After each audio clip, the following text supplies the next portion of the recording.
According to the Bureau of Labor Statistics, the cost of energy has risen twice as fast as the overall cost of living. While AC, due to extreme heat, is playing a role, so is the boom in data centers for AI, which take a ton of energy, along with aging infrastructure. Our consumer correspondent, Becky Worley, she's got you. She's joining us now. So, Becky, what can people do to lower their electricity bills? Well, Robin, you want to start by thinking about what's the biggest consumer of energy in your house during the summer? Well, according to the Department of Energy, your air conditioning accounts for 19.5% of your electricity bill, almost 20%. Then you've got your water heaters, which are about 12%, refrigerators, almost 8%.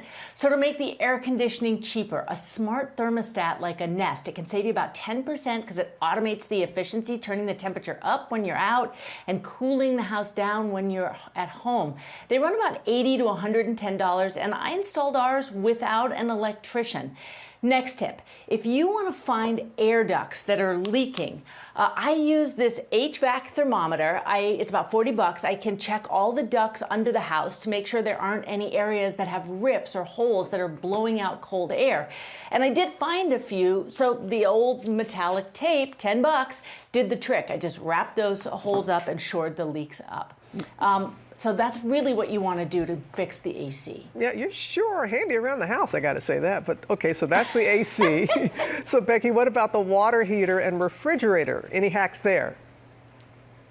Okay, so for the water heater, if you have one of those big old tanks, it's always heating water, you want to turn the temperature down a few degrees. That'll save you some money. And then remember, these things only have a lifespan of about 10 to 15 years. So your job is to be ready when it's time for a new one and replace it with a tankless system that can save between 8 and up to 34% on energy costs. Now let's move over to the fridge. Two things. You got to clean the coils in the back. It's a dirty job, but it does make it more efficient. And this one, next tip, is counterintuitive, but a full fridge is more efficient than an empty one. The air is less dense it's less dense than food or beverages. So the more density in the fridge, the better it stays cooled. Okay, a lot of us here in the studio go, did not know that.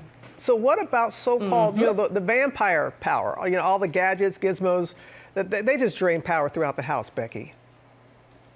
They really do. The Department of Energy estimates that standby power accounts for about 5 to 10% of use in our homes. That's going to be $100 a year. So getting as many of your devices onto one of these, a power strip with an on-off switch, that is a really great idea.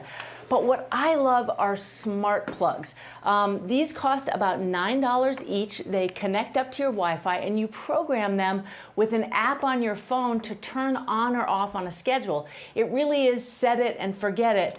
Plus, I have mine, and I have them all through the house I have them on voice command, so I can say, Alexa, turn off backlights and TV, and it should turn everything off. It's a cool trick, and they can save you some cold cash. Or as my daddy would say, just get up off the couch and turn it off. He would just like to have us, turn off the lights, turn off the lights.